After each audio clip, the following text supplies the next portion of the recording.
We do this too, we're bringing that fire. Talking real talk, Kentucky's on fire. From bourbon to ball games, we got that flow. On the We Do This Too podcast, yeah, you know. From country roads to the city lights, they bring the heat, man, every night. We do this too, let's make it clear. If you ain't listening, you ain't here. Welcome back, y'all. It's another edition of the We Do This Too Outdoors podcast. And as always, we are presented to you in partnership with brands that we feel represent the very best of the outdoor industry. So before we get started, we'd like to give a special shout out to Moultrie Products, Ullers Archery, Threads Custom Bowstrings, G5 Outdoors, Blackburn Apparel Company, Deer Pip Scents and Lures, Vision Clothing, Bluebird Waterfowl Company, Angry Chicken Outdoors, Alps Outdoors, and last but certainly not least, a special shout out to the good folks over at Briley's for leaving a legacy of shooting innovation.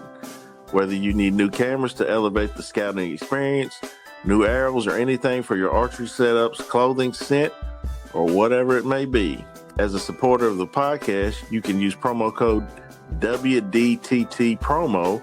That's WDTT promo for 15% off anything on the website at ullersarchery.com.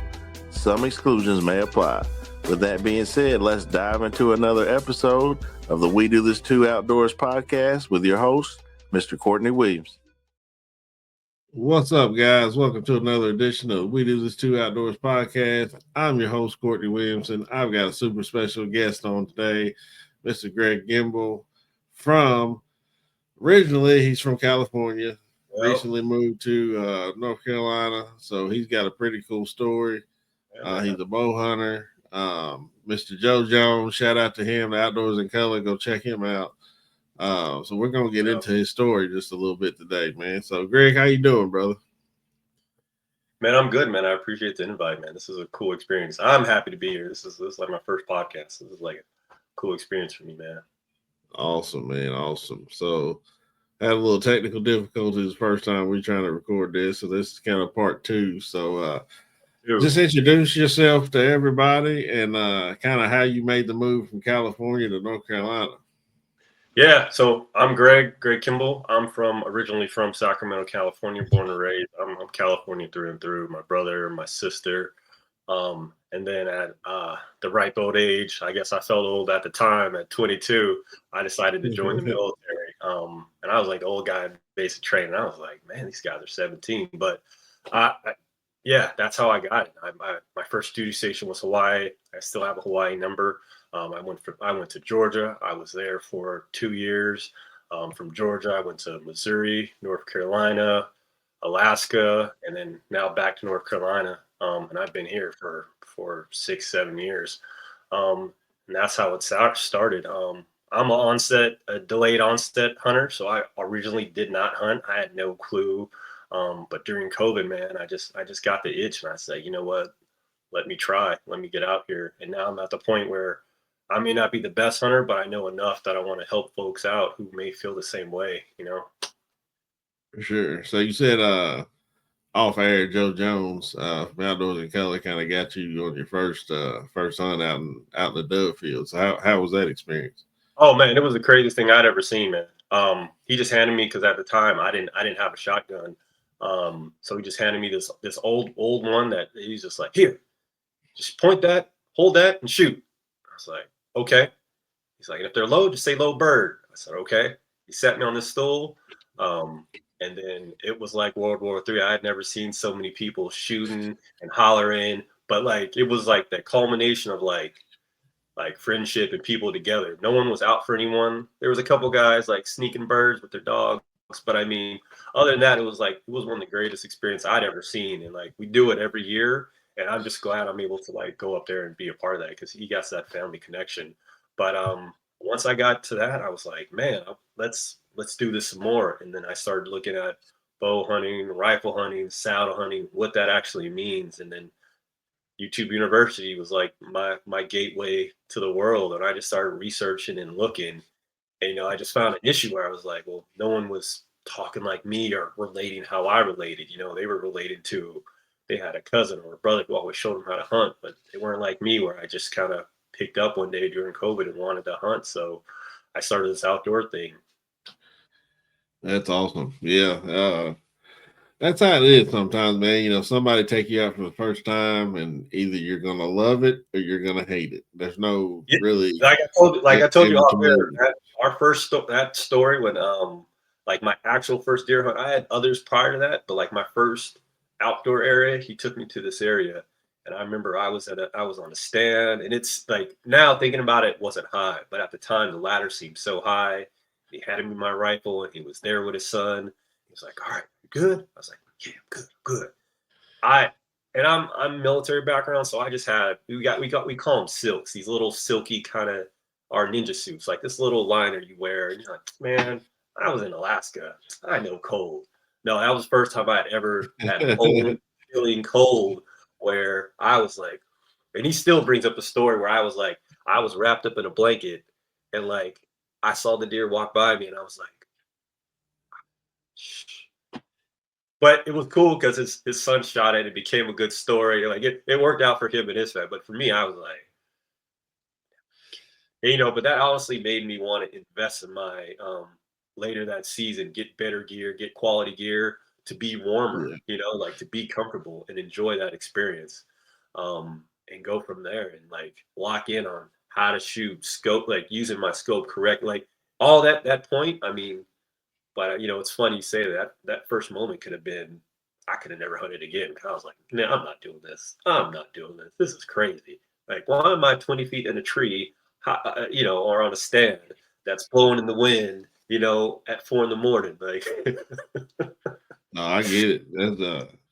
That's like me, man. The first time I ever went duck hunting, man, my buddies was like, "You need to go duck hunting with us," and I was like, yeah, "I'm not standing in no water. For one, I yeah, can't swim, and I was freezing, but like once those ducks started coming in, man, and it was awesome. nothing And like, then I wanted to upgrade my gear, so now I've got everything I need, so I stay warm out there, so I'm not freezing. So I get it. It's something that you love to do, and figured out that you do love it, so you start wanting to upgrade your gear. And I hope you never get into duck hunting, because it's probably the most expensive thing out there to hunt. To be honest I with honestly you, did it's a group called the Fallen Outdoors. They're a local veteran group, and they have them in the South. They have them in different regions, and they do like these bids. So you can go there, you can hunt with people who will give you like these expensive, guided hunts. And I did the Sea Dunk event, and the same experience. I was on this flat UFO, and I was laying down, and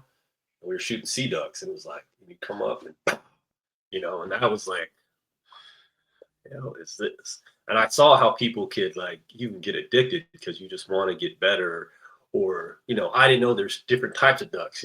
I just thought like a duck is a duck yeah, is a duck, and I realized there's better ones and there's ones you can mount, and it's like, oh, okay. I saw kind of like how you can get addicted to this, man. So that was my only experience, and I was just like, I got an addictive nature, man. So I was like, let me just focus on deer. Let me get good at that. Because if it was yeah, me, I would just keep buying gear. Each hobby, I would just like a little kid, you start roller skating, start biking, and I just have a room full of gear. And I was like, man, listen, my pockets aren't that deep, so let me just focus on deer hunting, get good at that. So yeah. I hear that. It can get expensive real fast. yeah. So tell me the first time, or I guess the first experience you had with bow hunting, and how you ended up getting your first bow. Oh man, let me tell you, I didn't know what the hell anything about a bow. I think I had bought a used crossbow, and then I was like, yeah, okay, I'm good. But I felt pretty confident after watching this guy on YouTube, and then like people were making shameful comments about people with crossbows. I was like, all right, I guess I'll get a bow. So I found this guy, which mind you, he was 5'6", which I didn't take into account. 5'6", gave me this bow, and I was like, oh man, I'm good. I'm good. And if you ever check my Instagram up, there's a very first video, and I'm shooting, and my dog is right there, and it looks majestic. Little did I know that the bow was too small for me, so I took it to a shop, and I remember them. The first thing they said is, "Ooh, dog," and I was like, I thought they were making fun of me. And they're like, "Your draw length," and I was like, what is that? He's like, stick your arms out. Okay. 31 and a half. I was like, all right. Like, again, I thought they were making fun of me. And then they gave me, and he's like, but your bow is maxed out at 29. Okay. I still didn't know what they were talking about. Then they broke it down, the bows and the sizes and the length and the draw. And I was like, oh. Yeah. I thought I was missing the targets because it was me, because I just wasn't good or I was scared. But in reality, it was like, I was really just like bending down and kind of like, and it was crazy because it was giving me like shoulder pain. So I was like, Yeah. no, like I'm good. I work out like, and after that I got my giant Hoyt BTM. I've had that thing for 3-4 years now. I will upgrade, but like I still feel like it's still a good bow. They got me linked up with that, and I've been good ever since. And honestly, I did it for a selfish reason, man. I didn't know you could. Here in North Carolina, you start almost a month and a half early for rifle, and then you get Yeah. time on the back end.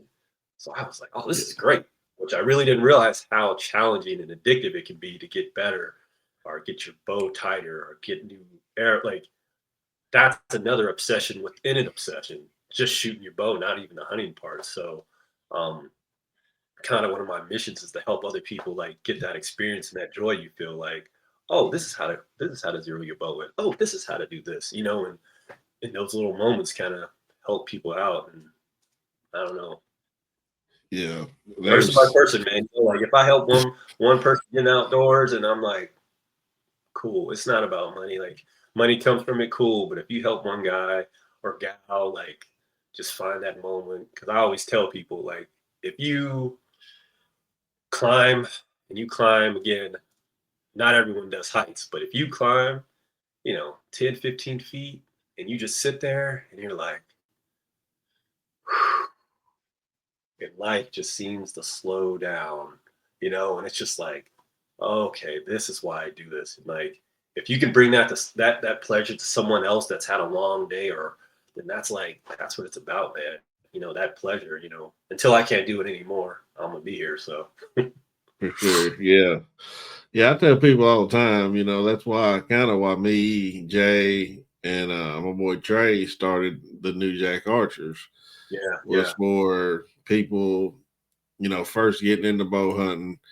We like to kind of target towards the new bow hunters, but we're getting a lot of people that are, experienced bow hunters that, don't have the knowledge that me, Trey, and Jay have together, and it's cool to see because we can help people out. We get a ton of questions every year about every episode, so it's cool to see because, I started bow hunting kind of late in life. Jay kind of started early, and so did Trey. So, so the questions that we get, it's like, okay, C went through this, Trey went through this, Jay went through this. Now this guy's going through it, so we know the answer to give them to kind of help them out a little bit. So, but it's not just about. Tell people this all the time. Just don't go to a bow shop, pick up a bow, or buy a used bow like you did off of somebody. Think you're ready to shoot. There's a lot that goes into it. Like you didn't know that. A lot of people don't know that. You got draw lengths, you got your draw weight, you got where your peep sight should be, where your D loop should be, what arrow length you should be shooting. There's a lot that goes into that. Besides, I'm just gonna pick up a bow and start shooting. Like, no. Yeah, I'm so glad you say that, man, because that's how it felt. I just like, oh yeah. So it's funny when my wife is like, one day you just pick up a bow and start shooting. Little does she know how much research and time I had to put in to get right. But to her, she just like, you just went out there, picked up a bow, and you just shot at a deer. And then you had, and it's like, well, honey, it took steps to get to there, finding find different sites to find the right sites. Like now I have a lens in my scope, and I have a 1-pin scope. So now I have that like kind of adjust. And I'm older, so I had LASIK, my eyes have gotten bad. So now, I got a lens in my peep so I can see. And now I'm kind of like, oh, okay, now I can confidently shoot something at 50,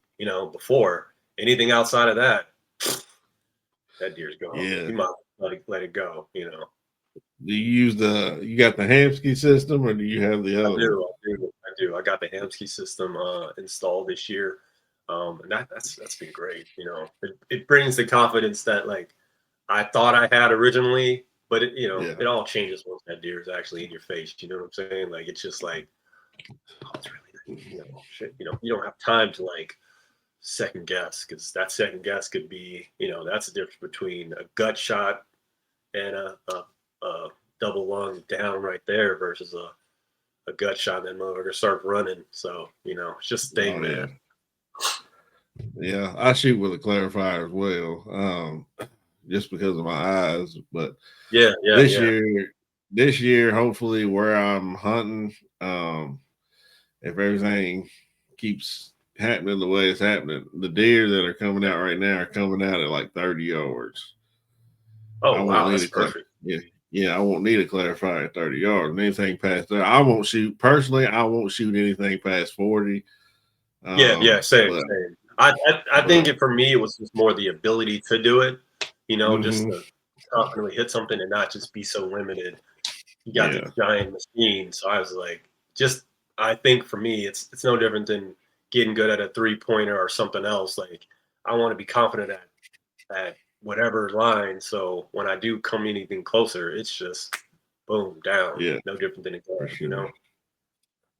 So interested. I was gonna ask you about this. So your bio and your Instagram says Grandpa Hunter Energy. Yeah, yeah. What explain that?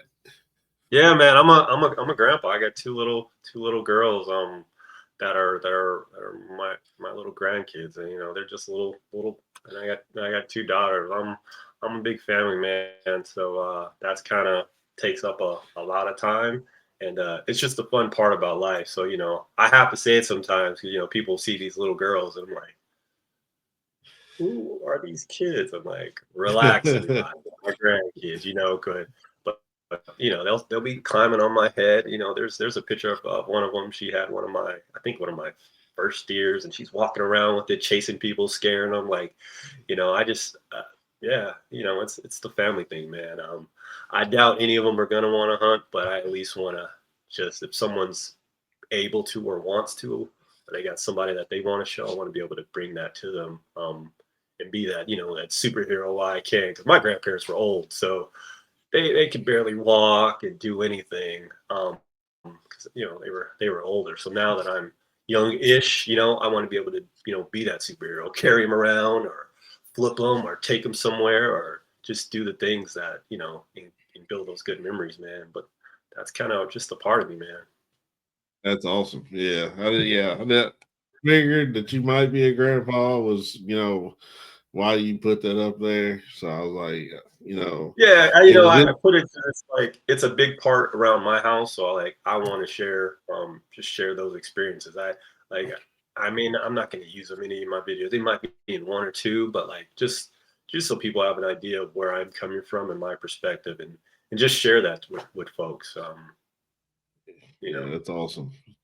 I like it, man. You never know. One of them might come to you one day and say, Grandpa, I want to go Well, hunting, and the their other one dad is a might big just fisher. be Their dad is a huge okay. fisher, man. So he's always taking them on boats and stuff like that. So we'll see. Again, I'm always here to help if ever they want to help. But he'll take them on fishing. He has a boat, so he's all about that life. So you know, No, that's cool. Yeah, if they're already out on a yeah. boat with their dad, they're probably gonna have a fishing rod in their hand, and then you can Oh yeah, introduce them yeah. to the That's what they're hunting saying. side. Yeah. Mm-hmm. Yeah, for sure. So well, you're known, to me and Trey and all of us. You're always outside, shooting your bow. Every video I see, you're outside shooting your bow. So, like, how Yeah. important to you is like a daily routine and practice, and like, what does your shooting routine look like day per day? Uh, it's something like you hear in CrossFit or sports or whatever. It's like practice perfect for perfect practice for practice perfect. Like I want to replicate. It's no different than why I use a sure shot now. Like I want to be able to replicate the same thing, no different than a free throw over and over again when time comes. So normally I'll go out about 30, 35. My backyard's not big, so I really kind of back up next to my neighbor's yard, really along our fence. It's kind of funny, but I do that, and I do one shot of just cold, just dry, like if I was hunting. Which now I'm actually going to start a stretching routine. Before I never thought I would actually want to stretch before I got in the woods, but now I'm like stretch out, make sure that I can move, I have the mobility. I shoot that, and then I choose different spots. So I'll sit down in my chair, and then I'll shoot. I'll sit down in a different angle, and I'll shoot. I try to mix that up to just give the variety, because like as well as I know, hunting, it's never going to be like the perfect broadside where it move, like it's always going to be like slowly pulling out your rangefinder. Stops, you pull it down. You're like, Yeah. so yeah. So now my routine is like I try to be methodical about it. Like deep breath, hold it, pause, wait, 3, 2, 1, pause, shoot, and then just kind of repeat that just to make it as realistic as possible. And go from there. Even the exercise, I try to focus on my back to make sure that like I can pull back and try to make it again, just like muscle memory or free throw or any other sports. Just like it's the Right. same when I saddle hunt. If whatever system I have, I do it so often that I can do it blindfolded, where I can just like boom, boom, boom, boom, boom, boom. I may still stop and pause, but it's just I make sure that I can do it.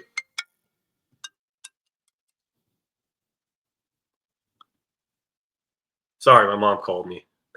Oh, you're good, But yeah, no, man. I try to make sure that it's just muscle memory, man. And it's just like repeat. That's just I try to use sports analogies because that's how I look at it. Like it's your ultimate chance, man. So that's mine. That's what I do. I don't know if it's right or wrong, but I try to make sure that it's just mechanical. It's easy to repeat, and I can just do it over and over again, no matter the situation. And it improves my chances of ethically harvesting a game.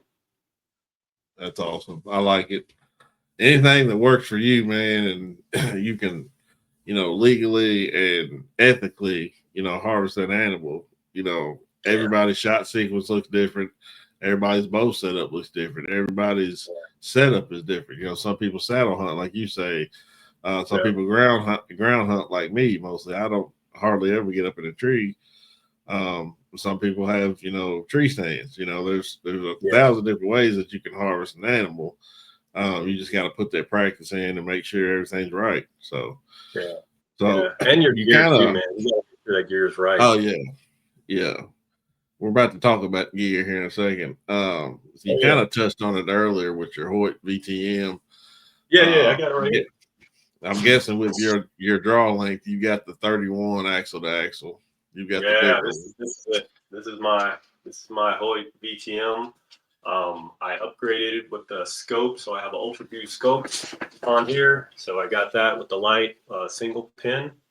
Yeah, Um, then I have the Epson draw, so it comes down, boom, boom. So I'm good there. I got these bright orange strings just because, I don't know. I just wanted to be different.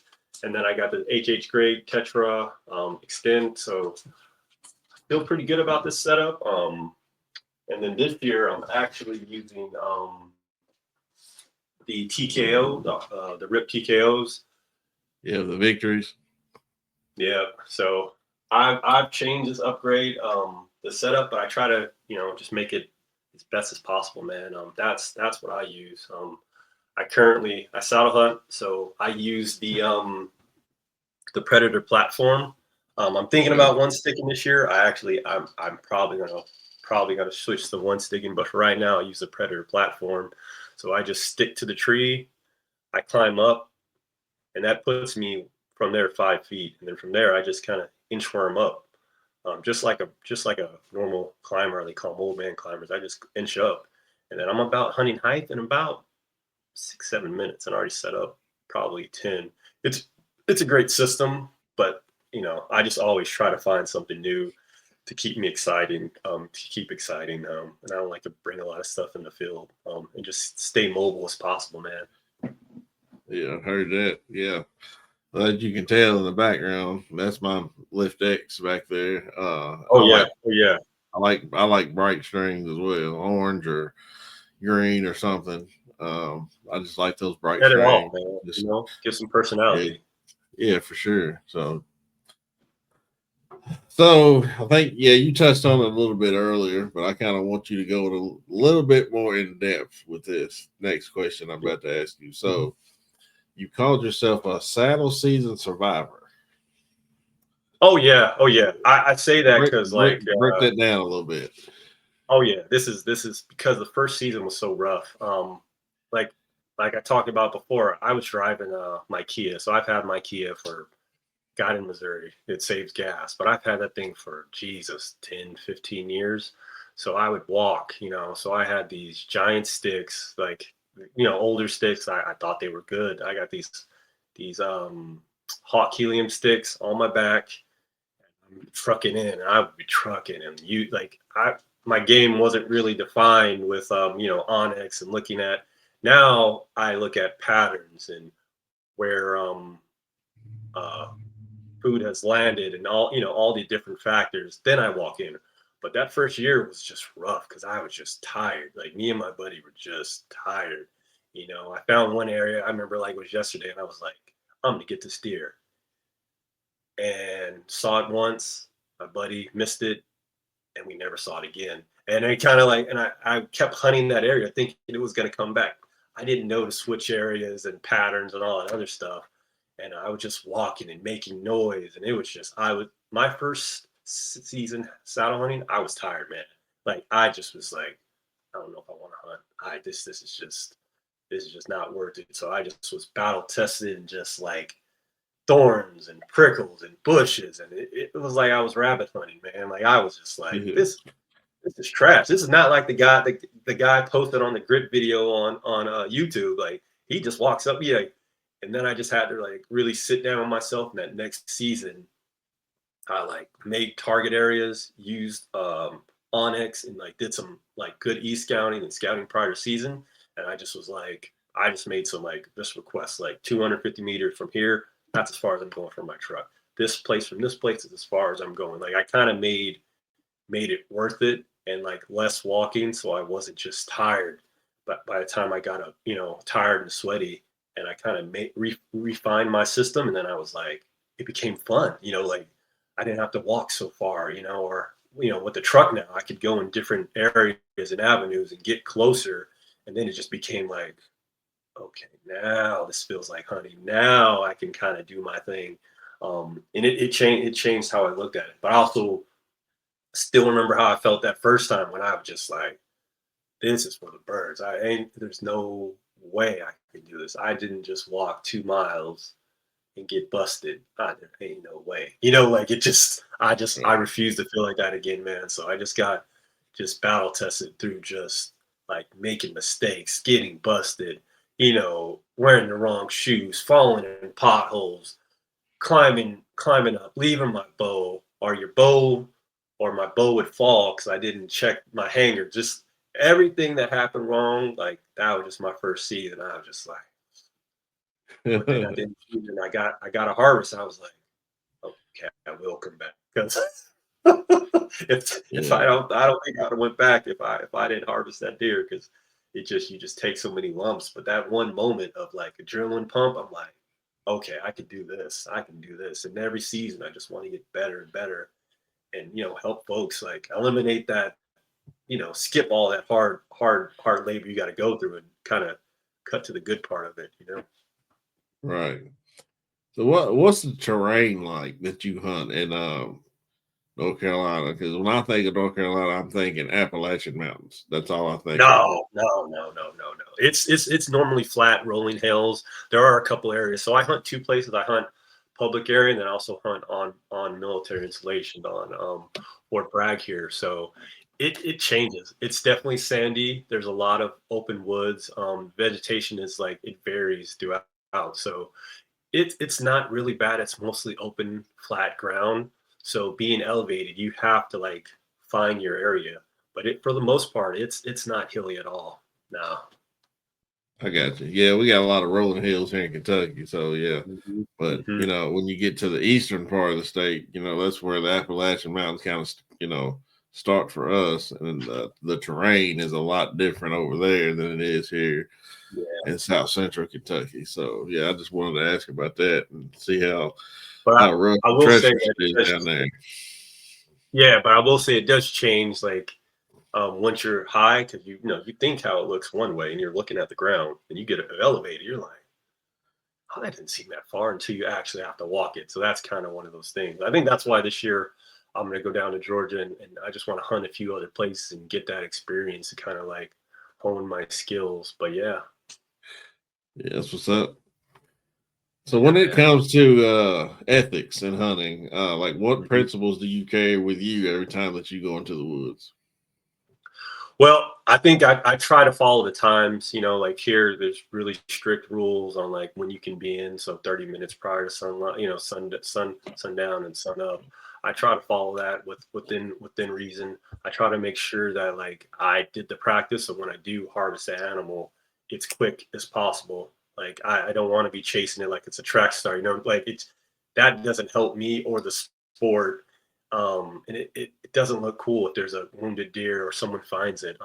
I try to be as ethically as possible and precise with those shots. Now they might not be the best shots, but it's down and that, and try to make sure that I'm following the rules. Because last season I didn't see anything, so I would use my calls and just mess around. But I was in a zone that was doe only, but a buck came, beautiful, but I couldn't shoot it. Or I just had I think I used my second buck tag, like if I was any other body, I probably would just shoot and do nothing, but that's just more work than what it really is. And I don't want to give this sport a bad name that I just started. I understand. Yeah. So your social media presence, it's both funny, but it's very like authentic. So like, how Yeah. did you build your presence, and like what role does like humor play in like keeping it fun for your viewers? Man, I try to keep it light, but also just be informative. Honestly, it's really stressful. I think a lot of us already got stressful jobs. I mean, majority of us are adults, so you're doing something that's just really stressful. It's either the work environment, your boss. So I just try to look at the fun parts or the joy and bring that joy to it, man. Because there's not everything. Like it's something we used to say in the military. You try to like hunt the good stuff. So every day you might have a horrible day, but there might be one moment or one thing that you can look upon and be like, you know what, today wasn't that bad, and that can kind of push you through. So I look at that through all my posts, man. I can't dance. I'm not doing any funny things. I'm not following any trends. Like I'm just like, hey man, this is me. I always tell people like, if 10 people, you ever been jumped by 10 people? Like that's crazy, right? So like if 10 people are viewing your video, hey man, that's a win. If it's 100, that's a win to me. So like I don't care if it's point whatever. I'm fine.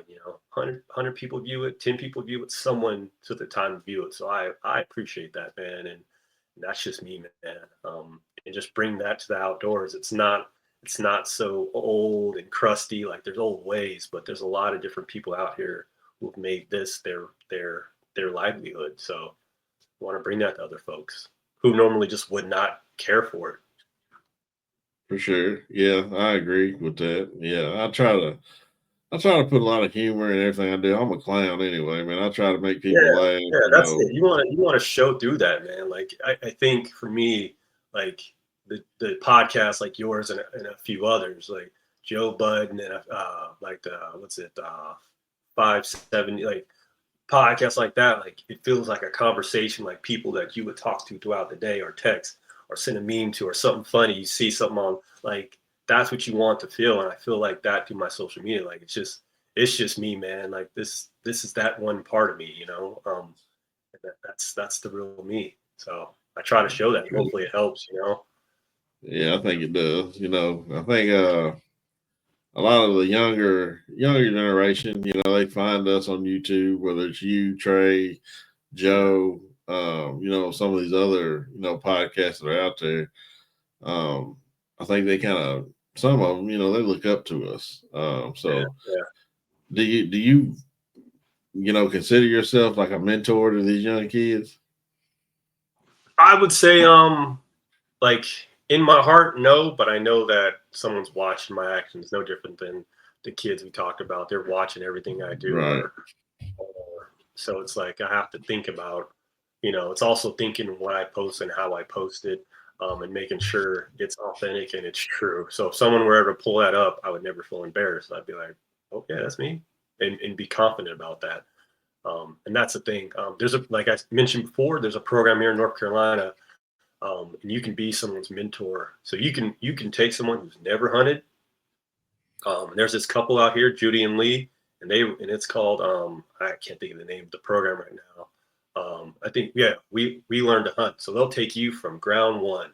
Their only promise is you get with them and like you do the homework. They'll give you homework like, hey, what kind of tree is that? Where would you scout? Like, and it's simple stuff. Once a week, y'all meet for about a year, give or take, maybe 6 months. And at that 6 months, they'll take you on 2 hunts, and then boom, you get to actually. They'll even take you to how to process, how to do your game, and then you can go through that and kind of help. So I've helped out some of those programs because I was them, and like that helps gets folks in the outdoors. So being a part of that, or guys asking me questions, oh, hey man, I got questions for everything, and if I can do the same thing back, then like we're helping out the sport.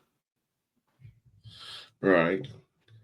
So there's a lot of controversy out there concerning, hunters versus non-hunters. If you could bust one myth about hunters out there, or the hunting culture that you see online, what would it be? I would say that it's that we're bloodthirsty killers. Like no one's like. I think that's the one part too, or that like I'm just the same person. It's not like I yearn for the blood of a deer or some crazy like no, it's for most people, including myself, it's about the experience. Like it's like I got group chats that I know that are gonna go live when it comes time for hunting season. Like we may share memes throughout the year, but we know when it's hunting season, like that team deer chat we have is gonna go live, and we're gonna just share those experiences, and that's what it's about. We try to bring that to other people, and people forget that all they see is the dead deer and the weird pictures and the awesome pictures. What they don't see is like the steps it took to that. There might be somebody who's ailing, or in some areas like that's his food. He needs them 6 deer because that's what he's eating all year. I'm like, right. Or like he's old and like, hey man, I just need a deer to get me through X, Y, and Z. Like there's a lot of things that go through that, and people forget that part of the hunting industry. I don't think it's always been welcoming, but we're trying to make it welcoming, you and other people to invite and feel welcomed into the environment. Yeah, I've told this story on other podcasts before, but so we start our season here September the 6th, bow hunting. Yeah. But Jeez. the second week of it's coming up pretty fast. But we don't start our gun season here until the second week of November, so we get a little bit. So one morning I was running late, trying to find my orange, and this is one of I had my rifle, and every time, during gun season, during gun season, I'll usually pick up the rifle.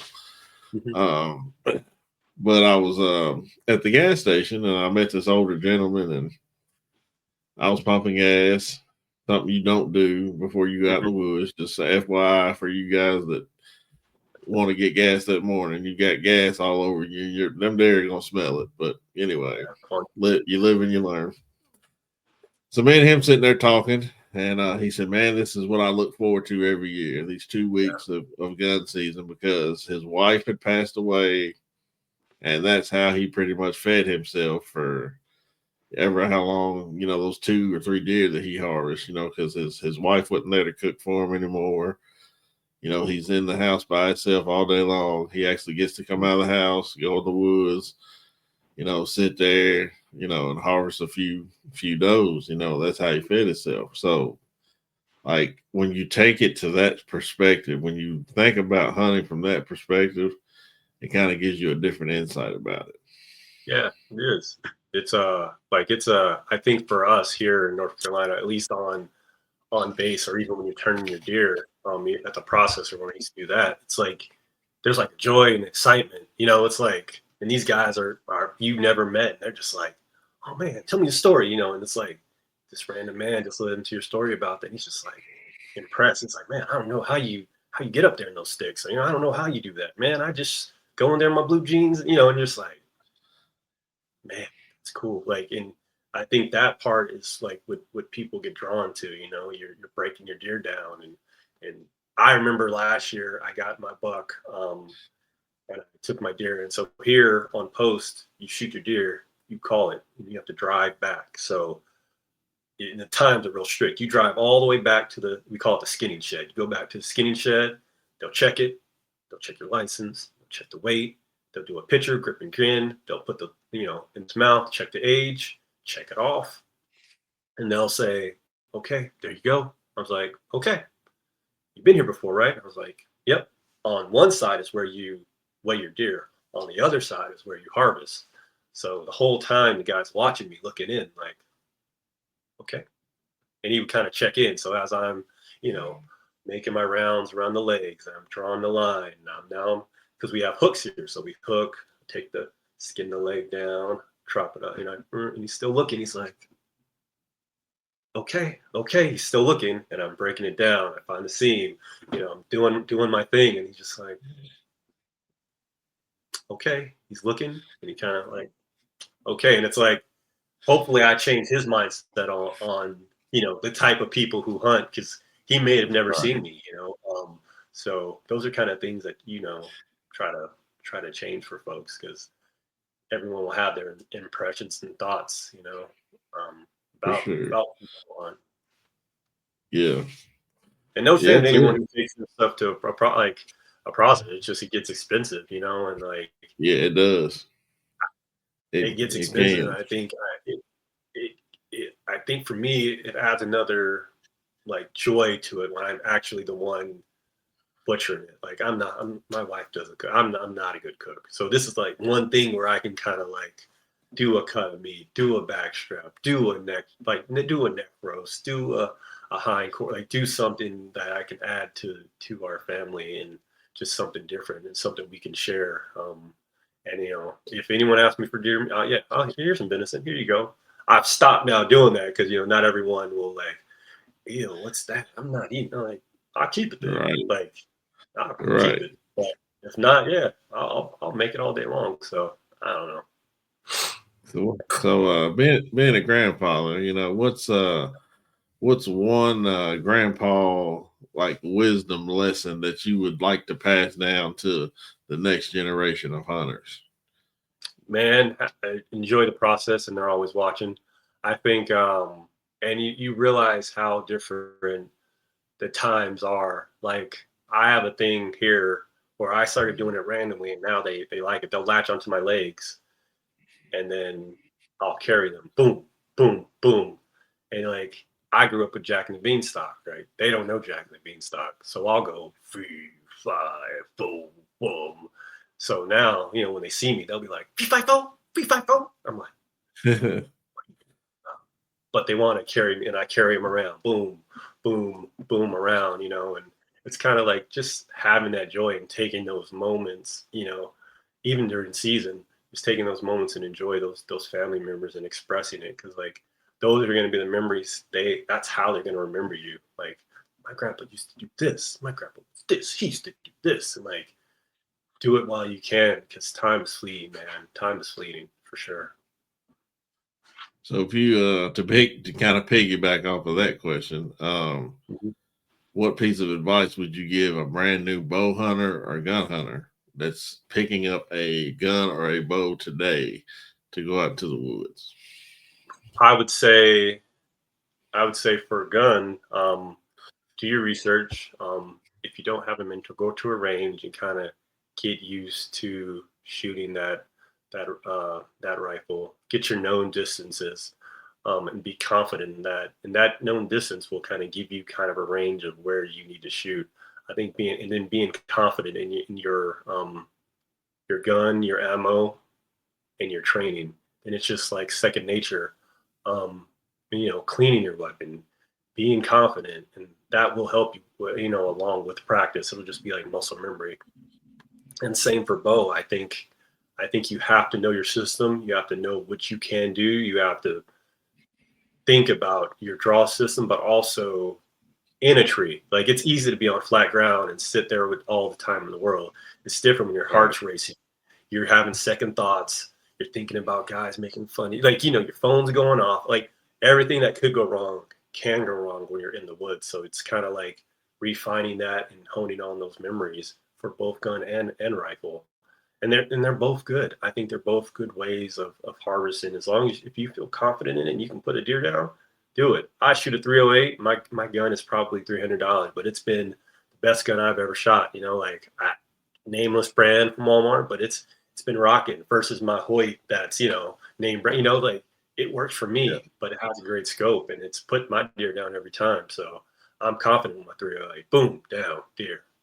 End of story. Yeah. 308 is by far my favorite caliber ever. I think it always will be.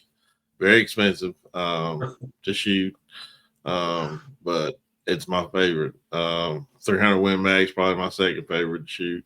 Yeah. But I grew up shooting 30 cals. Yeah. My dad shot 30 cals. And I shot 30 cals now. The 308, I feel a lot more confident with it than I do any other gun. Usually when I'm out in the woods, I'll have that 308 and I shoot suppressed now. So put my suppressor on there and I don't have to put no head, earphones on or anything for my ears anymore. So I can suppress that thing and shoot it. And I can also let my son shoot it without, knocking him off the bucket or being too loud. Daddy, that was too loud, So just another aspect of hunting. That kind of comes with the game, But I enjoy that 308 caliber. It's like that's my favorite. I love it to death. Yeah, there's nothing like it, honestly. So for Mr. Outdoors with Gregg, everything on your social media pages and everything, and moving forward, like what are some of your next goals? This year I'm going to be filming, so that's been. I'm going to actually be filming my hunts. I think I started this whole outdoor thing because like my first couple posts, like all the jokes and memes, those were all stuff I had already saved. I just filmed. When I'm in the tree, I just film and kind of make fun of stuff and kind of laugh. Like my first saddle hunting experience, damn fox was walking through, or coyote. I was like, what the? He didn't see me. I'm like, this stuff really works. It's just a funny experience, and to share that with people sometimes. And a lot of places I hunt, there's no cell reception, so a lot of times I'll freaking share my location, like I'm okay, guys, and then I walk into the woods. So like that's really my main thing. Film a little bit. Maybe I can bring some of that to other folks, and I can share those experiences. Like I said, if I can get one or two folks into the woods, man, then it's a good experience. And if not, it just gives me kind of an outlet, other than work, something that's just something I can streamline, I can think, and I can kind of like get my creative juices flowing through. So in one sentence, how do you want to be remembered as an outdoorsman when you're no longer here anymore and it's just your daughters and your granddaughters? Solid dude. That's it. Like, my buddies know Joe. We got another buddy named Surf. We got, like I got all kinds of friends, and like they know middle of the night. Even last year, I pulled people out with my truck. Like during deer season, I try not to have a nightcap because I know from 5 o'clock to about 8 or even close to 9, I might get a call that someone's either gonna be like, "Hey, bro, can you help me out?" I'm like, My wife will sit there like, please don't go. I'm like, honey, he'd do it for me. That's why I always tell it. So I'll go out there, Right. pull somebody out. I got ratchet straps, like I got to clean my truck out now and put, my essentials back in there. So I know when it's time, I can pull somebody out or help somebody find their deer so they can get back home, you know? And I Right. just come from a place where I know you would do it for me. If I had a podcast, I'd interview you, or if I had something to share or a big following, hey man, make sure my guy's solid, take care of him, buy a shirt, like do that, do whatever I got to do to just, not pay it forward. Yeah. I'm the same way, man. I got, buddies that would call me, super early in the morning or super late at night. Like, hey man, I need a favor. I need this, I need that, and I know they do it for me. So it's just like, you just pay that forward. And, Yeah. I'm not expecting any money or anything, No. for me to pull you. That's just, hey, we bros looking out for each other. And Yeah. I wish more people would adopt that mindset instead of always, expecting something in return, Yeah. or holding it over your head. Just do it for the kindness of your heart. That's your brother.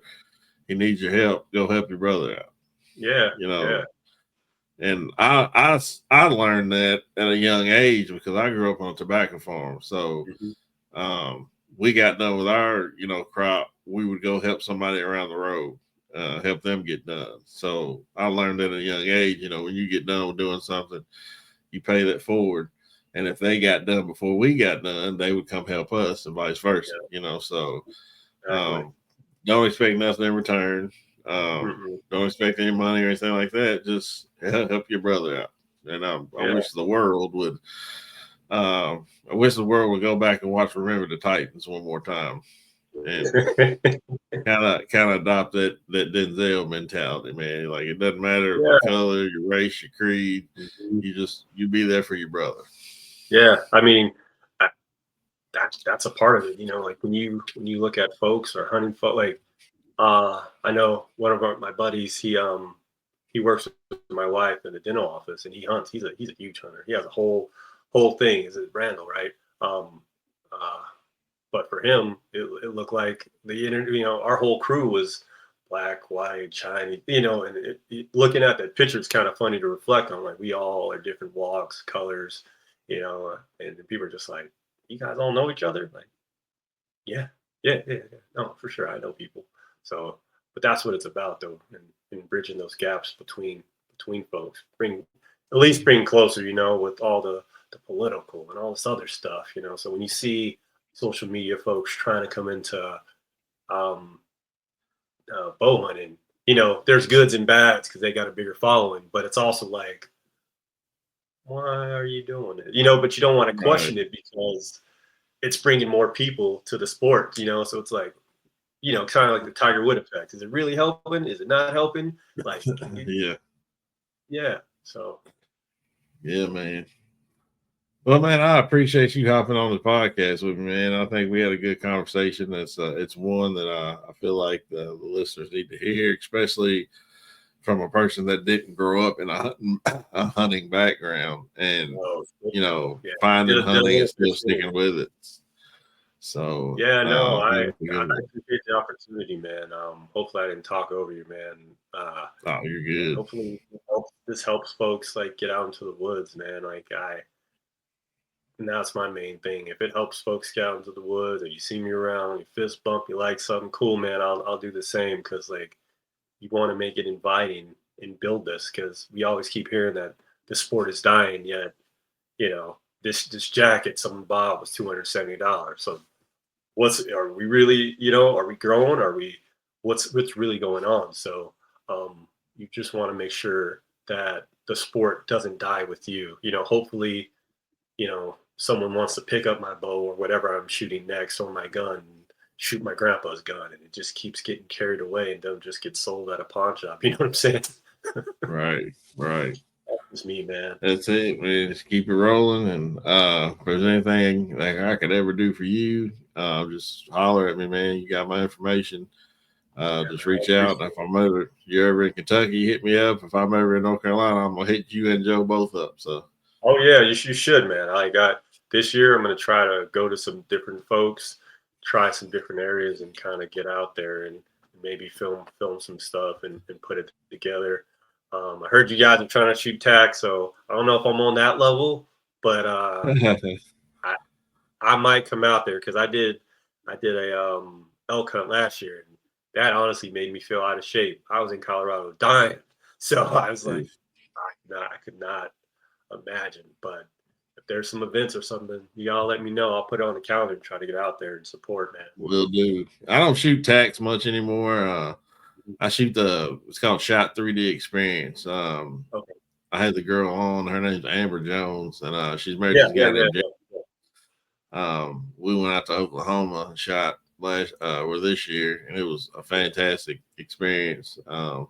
Very family oriented. Not saying anything bad about tack or anything, but it felt like more of a family experience. Kind of, you go out there and you don't have to have any knock times or anything. You can just walk out and go whenever you want. You don't have to get a time that you have to go and rush. It's pretty cool experience. So we look forward to going next year. Ozark, Arkansas. We'll probably end up going to Oklahoma again, but yeah, we'll definitely keep you guys in the loop. We're trying to get as many guys as we can get, or girls, out there as possible to kind of, take some videos, just shoot, and just have a good time with each other, fellowshipping with each other. So we'll definitely keep. Yeah, no, that'd be a great, man. Like that's like kind of a deer camp. Like it's the part about the deer camp. It's not the deer and the harvest. Like that's great, but it's also the camaraderie. The person who's making the cornbread. Is that really cornbread? Whoever's there. People just coming together and trying different foods or fellowshipping over something and our common interests. Like it goes deeper than just the harvest of the animal or the bow or the gun. It's like that shared experience, and maybe the guy's having a hard time and he just maybe needed a week away or a weekend away to hang out with his bros and just talk a little bit of shit. So maybe that'll help him out, For sure. So how can people get a hold of you if they want to ask you any questions or just check out your social medias? What's all your handles? If you want to check on me on social media, it's Outdoors with Gregg, just like that, Gregg with 2 G's. I think I'm the only one, but I see other ones. It's on all social media platforms. And yeah, that's me. Check me out. Ask a question. If you have any ideas or collaborations, or you want to, hey man, I'm always willing to help if you're out in North Carolina, or if you're in South Carolina or close by. I'm willing to drive up, help. Like if you want to go to the bow shop, anything like that, or anything that I can help or point you in the right direction, please reach out. And yeah, I'd love to hear from you. I appreciate the invite today, man. No problem, man. So this podcast will be out on Apple Podcasts, Spotify, and YouTube. I will tag Gregg and all the videos that I'll be posting probably this week or next week whenever this gets posted. And I want to give a shout out to 2 more partners that are not on my page. I actually have one up here. But if you're listening to this in the car, you didn't hear it in the intro. Retail Shotguns. Please do your due diligence if you're a shotgun hunter before you hit the dovewoods, before you hit the duckwoods this year. They came out with 2 new shotguns called the Ace and the Ace R, and they come in 12 and 20 gauge. And let me tell you, these things are some beasts. If you're used to shooting shotguns, they're a little cheaper than some of their competitors out there, but they are made very robust, and I promise you they're not going to jam on you. I've been shooting them for about 3 years now. This is a company that I really wanted to work with, and glad I got the opportunity to work with. So please do your due diligence before you step out in the woods.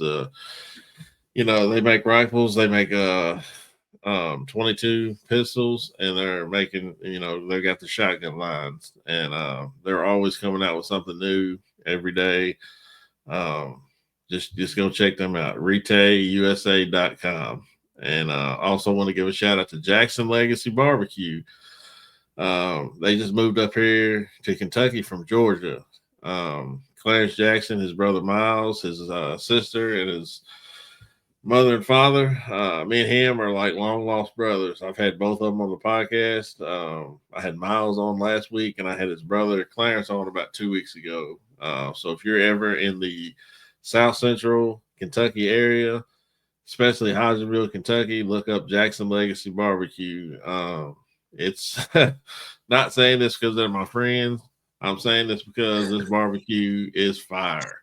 Good. And I'm very, very particular about my barbecue, as anybody knows. And they do it right. My uncle has a restaurant in Memphis, and that's what I grew up eating. Their type of barbecue. And like I said, I'm real picky when it comes to my barbecue, but these boys do it right. So Jackson Legacy Barbecue, you can look them up. They're all over my social media pages. You can go back and look at some previous podcasts and kind of listen to their story, growing up in Georgia, coming to Kentucky. So I want to shout them out, man. But there's nothing else, man. You got anything else? Last words for the listeners? No, man, just get out there in the woods, man. Make sure you're doing it legal, doing it right, and just think about those decisions, man. And that's it, man. I appreciate the time. No problem, man. We do this too outdoors. Big game, small game, all game. We do this too. It's your boy C. Will. What the hell?